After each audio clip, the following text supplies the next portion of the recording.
뭐라고요? 한국이 일본을 추월했다고요? 무슨 말도 안 되는 소리를 하고 있는 거예요, 대체? 여기 각국의 경제연구소에서 일하는 분석가들이 한국이 일본을 앞섰다는 지표를 가지고 옥신각신 논쟁을 펼치고 있는데요.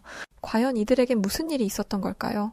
안녕하세요. 저는 미국 대외경제정책연구소에서 근무하는 올리비아 스미스라고 합니다. 저희 미국은 다양한 국가들과 우호적인 관계를 맺고 있는데요. 최근 일본의 경제 상황이 문제가 있는 게 아닐까 싶을 정도로 모든 지표에서 내림세를 보여서 우리 경제정책연구소에서도 관심 있게 지켜보고 있죠. 저희와 우호적인 관계를 맺고 있는 아시아 국가에는 일본과 한국, 싱가포르, 호주 등이 있지만 요즘 일본과 한국의 경제적 수준 차이가 완전히 다른 양상을 보여서 관련 자료들을 보면서 분석하고 있었는데요. 어느 날 회사에다가 정식으로 한국과 일본 출장 요청을 했었고 직접 가서 내 눈으로 확인해보자는 생각을 가졌었거든요. 2주의 출장 기간에 한 주는 한국으로 또 한 주는 일본으로의 출장을 다녀왔었습니다. 제가 경제 분석 일을 하다 보니까 각국의 같은 일을 하는 해외 동료들을 많이 사귈 수 있었는데요. 한국과 일본을 출장 다녀오고 나서 제가 분석했던 지표들을 해외 분석가로 일하는 담당자들에게 공유했었거든요. 모든 담당자가 제 분석 지표 자료들을 보고 상당히 충격적이라면서 자신들 국가의 경제연구소에서 유용하게 쓰일 것 같다며 고마워했었는데요. 그런데 유독 제가 출장까지 다니면서 조사하고 분석한 지표 자료를 부정하는 외국 동료가 한 명 있었죠. 바로 일본 경제연구소에서 근무하는 스즈키라는 친구였어요. 우선 제가 조사했던 내용들은 한국과 일본의 완전한 반대 현상이 핵심이었어요. 분명 일본은 한국보다 훨씬 더 우위에 있던 경제 선진국이었는데 최근 들어 모든 지표가 하락하면서 한국에게 모두 추월당해 버렸거든요. 같은 아시아 국가인데 한 곳은 추락하고 한 곳은 부유해지는 상황이었죠. 실제로 전 세계 백화점 매출 순위만 봐도 알 수 있는데요. 한국에서 가장 높은 매출을 기록했던 곳은 신세계 백화점이었는데 과거 항상 전 세계 백화점 매출 순위에서 최상위권을 지켜오던 일본의 백화점들은 2019년도 무렵까진 분명 일본이 부동의 1위와 2위를 기록했었거든요. 근데 해가 바뀌자마자 바닥부터 치고 올라온 한국에게 역전당해 버렸어요. 한국이라는 나라의 경제 성장이 과거 1970년대, 1980년대처럼 가파르게 상승하던 흐름은 완만해졌지만 지속적인 상승 그래프를 그리더니 결국엔 일본을 앞질러 한국 신세계 백화점은 세계에서 가장 높은 매출을 기록하는 백화점으로 자리 잡게 되어버린 거죠. 항상 최상위권에는 일본의 백화점이 독점하다시피 했었는데 2022년도 들어서서는 한국 백화점은 부동의 1위 자리를 고수했고 뒤이어 있는 백화점들도 일본 백화점이 아닌 한국 백화점들이 2위에 등극하면서 일본의 파란만장했던 과거가 사라져 버렸으니까요. 이런 지표들을 보고 일본 경제연구소에서 근무하는 스즈키 양은 노발대발하면서 완전히 잘못된 자료들이라며 부정하더라고요. 자신이 조사한 자료에 따르면 일본이 압도적으로 한국을 능가하고 있고 한국이 일본의 수준까지 따라오려면 앞으로 10년 이상이 걸릴 거라면서 저에게 제대로 조사한 게 맞냐면서 성질을 어찌나 부리는지 귀가 아파서 혼났습니다. 그러면서 당장 일본으로 오라고 하더라고요. 일본의 진짜 모습들을 보여주겠다면서 말이죠. 이번 이슈가 잠잠해지던 어느 날 저는 회사에서 모처럼의 휴가를 받게 되었었는데요. 남자친구도 없었고 혼자 집에서 휴가를 모두 보낸다는 게 좀 그래서 해외를 나갔다 오기로 했었어요. 어디를 갈까 고민하다가 당연히 한국이 요즘 저희 미국에서도 워낙에 유명하고 저도 개인적으로 한국 아이돌 BTS를 좋아해서 한국에 가려고 했거든요. 그래서 한국경제연구소에서 분석가 일을 하다가 최근 본인 사업을 위해서 그만두었던 예빈 씨에게 전화를 걸었고 예빈 씨는 당연하게도 너무 좋다면서 한국에 오면 자신이 관광 안내자를 해주겠다고 하더라고요. 다음 날 비행기표를 예약하려는데 일본에 있는 스즈키 양에게 전화가 왔었는데요. 스즈키 양은 대체 언제 일본에 올 거냐면서 빨리 일본에 오라는 것이었어요. 그래서 마침 휴가 기간이라 저는 한국에 예빈 씨를 만나러 갈 거라고 했더니 무슨 소리를 하는 거냐며 예빈 씨랑 같이 그럼 일본으로 오라고 하더라고요. 다음에 가겠다고 해도 고집을 꺾질 않았어요. 어쩔 수 없이 이 상황을 예빈 씨에게 이야기했고 예빈 씨는 웃으면서 알겠다고 하더니 그럼 각자 일본 공항에서 만나자고 약속을 잡았습니다. 약속 날은 다가왔고 일본의 도쿄 국제공항에서 저희 셋은 만나게 되었어요. 미국인, 한국인, 일본인 이렇게 3개 국가의 아가씨들이 일본에서 뭉치게 된 거죠. 그런데 저희는 스즈키 양을 보고 깜짝 놀랄 수밖에 없었는데요.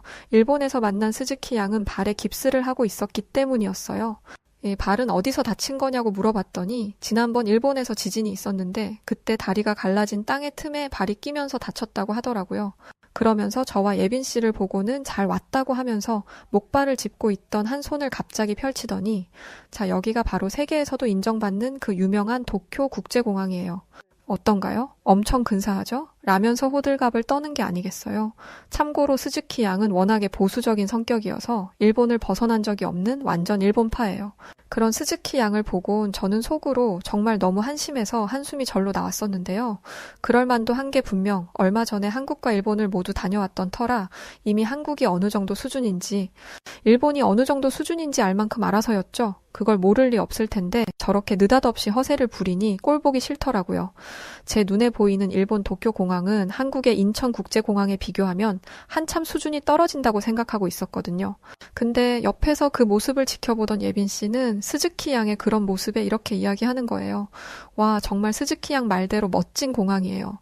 분명 예빈 씨는 자신들의 인천공항이 훨씬 더 웅장하고 수준이 압도적이란 걸 알 텐데 스즈키 양이 기분 나쁠까봐 세심하게 배려하려고 하는 모습이 보이더라고요. 저희는 배도 고프고 해서 밥을 먹으러 공항 밖으로 나가 도쿄 시내로 갔었는데요. 스즈키는 일본 도쿄에서 인기 있는 가정식을 먹으러 가자고 했었고 그렇게 도착한 식당에서 돈부리라는 음식을 먹게 되었는데요. 돼지고기를 양념된 밥 위에 올려서 먹는 음식이었는데 나름 나쁘지 않고 맛있더라고요. 양도 괜찮았고요. 식사를 마치고 계산하려고 하는데 식사비를 보고 옆에 있던 예빈 씨가 깜짝 놀라더라고요. 저희가 먹은 식사비는 1인당 620엔이었는데 미국 돈으로 4달러 정도였고 한국 돈으로는 6,200원 정도 됐었어요. 놀라던 예빈 씨를 보고 스즈키가 왜 놀라냐면서 너무 맛있어서 그런 거냐며 또 허세를 부리는 게 아니겠어요. 예빈 씨는 식사 비용이 생각보다 너무 저렴해서 놀랐다고 하더라고요. 한국에서는 1인당 식사비가 평균 1만 원은 지출해야 하는데 거의 한국의 60% 수준으로 일본의 식사비가 낮았던 거예요. 당연하게도 저는 그 원인을 알고 있었거든요. 경제협력개발기구 OECD의 자료들을 보면 한국의 경우 경제가 지속적으로 상승하면서 최근 20년 동안 국민의 인건비가 약 60% 정도 올랐지만 일본은 20년 동안 오히려 마이너스 10%가 감소했거든요. 소득 수준이 20년이 지나도 계속 제자리고 오히려 마이너스를 기록하다 보니 이런 현상이 나타난 건데요.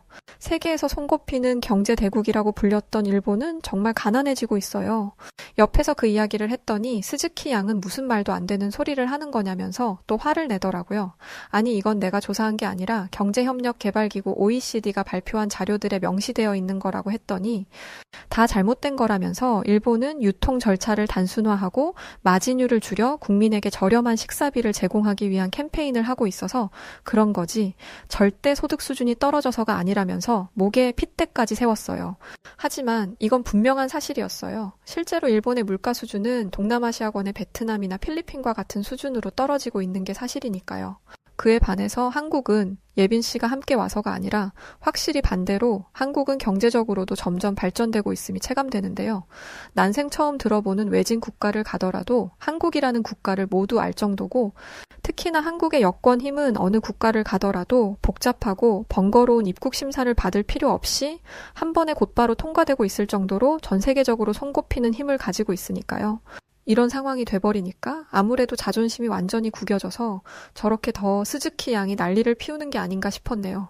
UN 무역개발회의에서 유일하게 아시아에서 선진국 그룹에 속해 있던 것이 일본이었는데 개발도상국이었던 한국이 선진국 그룹으로 변경되면서 더 일본이 한국에 대한 시기와 질투가 심해진 것 같았어요.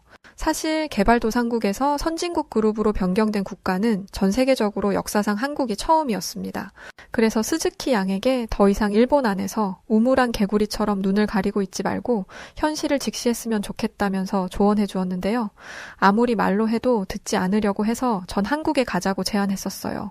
일본에서 일본 TV나 인터넷에서 주구장창 보여주는 한국의 허름한 모습만 봤을 테니 더 그랬을 거란 생각에서였고 스즈키 양에게 한국에 가자고 말했더니 처음엔 당황하면서 이 좋은 일본을 놔두고 그런 가난한 나라에 자신이 뭐 하러 가서 돈을 쓰고 오냐면서 싫다고 하더라고요.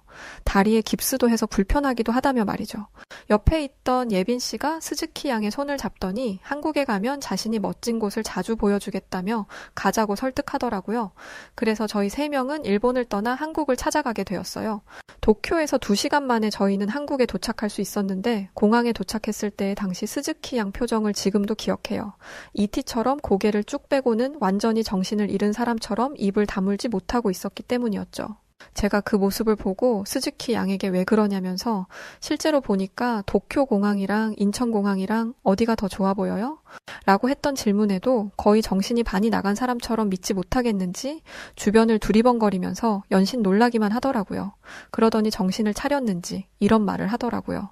아이고, 돈도 없는 나라가. 그러더니 절 보고는 대체 이 공항 지으려고 한국이 미국에 돈을 얼마를 빌렸어요? 하고 묻는 거 있죠. 너무 당황스러워서 글쎄요 하고는 답변조차 하지 않았습니다. 한국의 공항은 언제 다시 봐도 정말 웅장함이 예술인 것 같다고 생각합니다. 세계 각국에서 한국을 찾아온 수없이 많은 다채로운 해외 사람들과 최첨단화로 무장된 현대화된 시설들은 누가 봐도 감탄을 자아내게 할 정도이고 세계 어느 국가의 공항과 비교해도 압도적이란 생각까지 들 정도니까요. 저희는 한국 공항 앞에 한 카페에서 커피를 마시면서 어디를 갈지에 대한 이야기를 나누고 있었는데요. 그때 갑자기 스즈키 양이 다리가 이상한 것 같다며 울부짖기 시작했었어요. 그 소리에 너무 놀라 치마를 올려보았고 지진으로 인해서 다쳤다던 스즈키 양의 다리가 대체 무슨 이유 때문인지는 몰라도 엄청나게 부은 상태로 붕대에 압박당하고 있었죠. 저는 이 상황이 너무 당황스러워서 어떻게 해야 하나 하면서 어쩌지도 못하고 있었는데요. 주변을 아무리 살펴봐도 주위에 병원이라고 할 만한 시설은 전혀 보이지 않아서 의료 지원을 받을 만한 곳이 없었어요. 저와 예빈 씨는 퉁퉁 부어오른 스즈키 양의 다리를 보고 일단 다리를 압박하고 있는 저 깁스를 빼야 할 것 같다고 생각했는데요. 깁스가 다리에 너무 강하게 고정되어 있어서 여자들인 저와 예빈 씨의 힘으론 깁스를 빼는 게 어려웠어요. 그런데 바로 그때 한국인 카페 직원이 저희에게 다가와서 보더니 어딘가로 전화를 하더라고요. 그러더니 예빈 씨에게 뭐라고 이야기를 전달하는 것 같았어요. 한국인 직원이 말하기를 여기 카페 근처 지하도에 가면 된다고 했다고 하더라고요. 하지만 통증을 호소하고 있는 스즈키 양이 걸을 수 있는 상태가 아니어서 저는 스즈키 양을 둘러매고 카페 직원이 이야기했다는 지하도로 예빈 씨와 함께 내려가기 시작했는데요. 제가 아무리 미국인이라지만 등에 업은 스즈키 양이 너무 무거웠었고 그러다 보니 지하로 내려가면서 대체 지하에 가면 뭐가 있다고 이 계단을 내려가야 하는 건가 라는 생각이 들더라고요. 앞서가던 예빈 씨한테 지하에 아무것도 없을 것 같다고 괜히 힘만 빼고 있는 게 아니냐면서 물었는데요. 하지만 예빈 씨는 카페 직원이 아픈 사람을 두고 거짓말 할 리가 없다면서 계속 가보자고 하더라고요. 저는 다리에 힘이 풀려서 죽는 줄 알았어요, 진짜. 예빈 씨가 뒤에서 스즈키 양의 엉덩이를 받쳐 올려주려고 안간힘을 썼지만 역부족이었고 결국 저는 스즈키 양을 땅에 떨어뜨리고 말았는데요. 그런데 그때였어요. 저희의 모습을 보게 되었던 50대 후반에서 60대 초반 정도로 보이는 중년 남성분이 다가와서는 자신의 등에 업게 하라면서 스즈키 양을 도와준 건데요. 그 모습이 얼마나 친절하고 감사했던지 한국에서 웬 영웅이 갑자기 등장한 줄 알았다니까요. 그렇게 한국인 중년분의 도움을 받아서 가게 되었는데 정말 충격적으로도 저희가 도착한 곳에는 지하철역으로 들어가는 입구에 외국인들도 진료받을 수 있는 긴급병원이라고 적힌 자동문이 보였기 때문이었어요. 각국의 경제를 분석했던 저도 이건 처음 봤던 거라 굉장히 신선한 충격이었어요. 지하철 긴급병원으로 저희는 들어가서 스즈키 양의 여권을 간호사로 보이는 직원에게 보여주고는 치료를 부탁했습니다. 저희를 도와줬던 한국인 중년 남성분은 조심히 잘 치료하시고 좋은 여행 하라고 하시고는 홀연히 사라지셨는데요. 자신의 시간까지 투자해가면서 위급한 사람을 아무 거리낌 없이 도와주려고 했던 한국인들의 성숙한 의식에 존경하는 마음마저 들더라고요. 시간이 얼마 지나서 치료를 도와주었던 병원 의사분이 저희에게 다가와서는 아무래도 일본의 병원에서 잘못된 깁스 방법으로 혈액순환에 문제가 생겼던 단순한 증상이었으니까 너무 큰 걱정하지 말라는 말씀을 해주셨습니다. 정말 신세계를 경험한 기분이었죠. 그때 예빈 씨가 옆에서 말하더라고요. 자신도 이걸 알고는 있었는데 너무 다급한 상황이 되니까 잊고 있었다면서 원래 한국은 외국인들의 유동인구가 많은 지하철 몇몇 곳에는 이처럼 지하 긴급병원이 발전이 건설되어 있다는 도저히 믿지 못할 이야기를 해주더라고요. 제가 아무래도 한국에 대한 분석을 잘못한 게 아닌가 싶었어요. 한국이 일본을 넘어서면서 경제 발전이 꾸준하게 진행되고 있음을 인지는 하고 있었지만 정말 이 정도일 거라고는 생각도 못했었거든요. 그러면서도 다리를 다쳐 일본의 한 병원에서 깁스했던 스즈키 양은 일본인 의사의 실수로 잘못된 방법에 깁스를 하고 있었는데 경제 하락을 넘어서 이제는 의료 수준까지 떨어질 대로 떨어져 버린 일본이구나 싶더라고요. 얼마 지나 다행스럽게도 스즈키 양은 한국의 지하철 병원에서 근무하던 한국인 의사분의 긴급 처치를 받아서 올바른 방법으로 다리 깁스를 다시 할 수 있었어요. 스즈키 양도 통증이 사라지자 이제야 한시름 놓았는지 아리가또를 외치면서 고맙다 연신 인사하더라고요. 그러고는 저희를 보면서 한국의 이러한 시스템에 놀랐는지 이런 시스템은 참 좋은 것 같네. 이건 인정할게 예빈씨 하면서 농담을 건네더라고요. 그 소리에 예빈씨는 고맙다고 하고는 웃기만 했는데 한국인도 아닌 미국인인 제가 다 스즈키 양이 얄밉더라고요. 주둥이는 살아서 끝까지 말을 저런 식으로 할까 싶었거든요. 저희는 이후 예빈씨의 안내로 홍대라는 곳을 가게 되었는데요. 예빈씨 말로는 홍대는 대학생과 예술, 문화, 엔터테인먼트 분야에 관심이 있는 사람들 사이에서 매우 인기 있는 장소이고 홍대 주변에는 다양한 예술, 문화 공간들이 있다고 하더라고요. 그래서 외국인들도 한국에 관광하러 오면 꼭 오는 곳이라는 말도 했었죠. 실제로 도착한 홍대에는 예술 전시관, 작은 갤러리, 독립영화관 등이 있었는데요. 다양한 예술 작품을 감상할 수 있는 공간들이 많이 있었고 야외에도 다양한 공연이 열리는 공연장과 클럽도 많아 음악, 연극, 댄스 등의 다양한 문화 경험할 수 있는 곳이었어요. 그런데 홍대에 도착하고 그렇게 말을 많이 하던 스즈키 양이 입을 다물고 뭔가 쭈뼛거리는 듯한 모습을 보였는데요. 스즈키 양 왜 그래요? 어디 불편한 거라도 있어요? 다리가 다시 아파요? 라고 물어보니까 스즈키 양은 주눅이 잔뜩 든 채로 아니 원래 한국인들이 이렇게 키가 큰 건지 물어보더라고요. 근데 실제로 스즈키 양 입장에서 그럴 수 있겠다는 생각도 들긴 했어요. 왜냐면 일본에서 남자 키가 170cm만 넘어도 보통이거나 큰 편에 속했고 여자들도 150cm에서 160cm 이하 정도였으니까요. 그런데 한국 홍대를 지나다니는 한국인 남자들과 여자들은 체격도 컸고 키들도 쭉쭉 빵빵하였죠. 외모나 스타일도 어찌나 깔끔한지 모델만 사는 나라 같다는 생각이 저도 들 정도였어요. 실제로 예빈 씨도 여잔데 키가 168cm라고 했으니까요. 일본에서는 거의 남자 키에 해당하는 키였죠. 홍대를 걸어 다니며 여기저기 구경하고 있을 무렵에 스즈키 양은 가던 걸음을 멈추고 분노에 찬 표정을 하면서 어딘가를 가리키며 소리를 질러대기 시작했었는데요. 저희는 그런 스즈키 양의 모습에 너무 놀라 대체 아까부터 왜 그러는 거냐며 스즈키 양을 바라봤는데 스즈키 양이 가리키는 곳에는 20대 초반으로 보이는 일본 관광객들이 있었어요. 일본인 여성들은 한국에 인기 있는 교복 대여 전문점에서 한국 고등학생들의 교복을 입고는 사진을 찍으며 놀고 있었는데요. 막상 그렇게 일본인 젊은 여성 관광객들을 보고 나서 보니까 홍대 주변에 한국을 찾아온 일본인 MZ세대 관광객들이 엄청 많이 있는 거예요. 한국의 화장품 가게부터 한국의 펜시점, 한국의 의류 전문점 등등 곳곳에 일본 MZ세대들이 있었고 스즈키 양이 크게 분노했던 것 중에 하나는 홍대의 길거리 좌식 점포에서 즉석에서 한국인 이름을 지어주는 장명소가 있었는데 일본 MZ세대들이 그 장명소에 줄지어 서서는 한국인 이름을 만들고 있는 모습 때문이었어요. 그 모습에 스즈키 양은 나라가 잘못돼도 한참 잘못됐다면서 그 자리에서 눈물까지 보이더라고요. 스즈키 양을 진정시키기 위해서 근처 카페에 들어가 앉아 달래주었는데요. 스즈키 양은 일본인들은 원래 일본 이름에 대해 상당한 자부심들을 느끼고 있다고 하더라고요. 일본에서 이름이란 역사와 문화의 한 일부로 여기고 있고 자신의 이름을 통해서 일본인으로서의 정체성과 소속감을 느끼기까지 한다고 했었는데요. 그렇게 일본인의 일본 이름이 개인적인, 문화적인, 사회적인 큰 의미를 담고 있는 아주 중요한 요소인데 다른 나라도 아닌 우리 일본보다 한참 뒤떨어지던 한국에 와서 한국 이름을 장명하고 있는 모습에 큰 충격을 받았다고 하더라고요. 그 모습에 예빈 씨가 떨고 있는 스즈키 양의 손을 꼭 잡아주더니 다른 사람들은 잘 몰라도 적어도 자신은 스즈키 양이 일본인이라고 해도 좋다면서 위로해주더라고요. 예빈 씨의 그 말에 스즈키 양은 눈물을 펑펑 쏟기 시작했었어요. 카페가 떠나가라 큰 소리로 울고 있는 스즈키를 보고는 저는 솔직히 너무 창피해서 그만 울라면서 스탑! 스탑! 을 외쳤는데 그때 스즈키 양이 울음을 멈추더니 반대로 예빈 씨의 손을 꼭 잡는 게 아니겠어요? 그러더니 사실 한국이 일본을 앞지른 사실에 대해서 이미 오래전부터 알고 있었다고 털어놓더라고요. 하지만 한국을 혐오하는 부모님 성향이 강해서 그런 환경에서 자라다 보니 자신도 모르게 한국을 깎아내리는 게 습관처럼 나왔었고, 실제로 일본은 어린 학생들에게 왜곡된 역사에 관해 가르치고 한국을 깎아내리는 이야기들을 만들어 지속해 주입한다고 했는데요.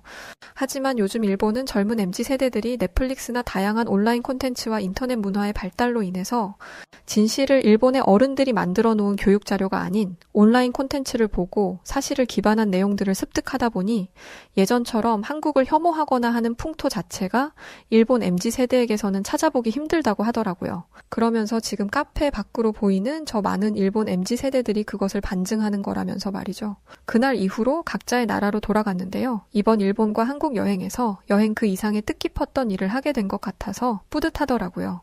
지금 스즈키 양은 예전엔 그렇게 경제 분석 지표들을 부정했던 모습은 모두 사라지고 오히려 스즈키 양 스스로가 현실을 반영한 참된 지표들을 만들고 공유하고 있을 정도니까 정말 괜찮은 여행이 아니었나 싶어요. 자, 오늘은 각국의 경제연구소에서 근무하던 예빈 양과 스즈키 양, 그리고 사연을 보내주신 올리비아 스미스 양의 한국과 일본을 여행했던 사연이었습니다. 오늘 사연 어떻게 들으셨나요? 오늘의 사연이 마음에 드셨다면 구독과 좋아요 눌러주시고요. 구독과 좋아요는 해외 다양한 감동적인 사연들을 소개해드릴 수 있는 힘이 됩니다. 그럼 지금까지 여우튜브의 송은지였고요. 끝까지 시청해주신 모든 분들 감사합니다.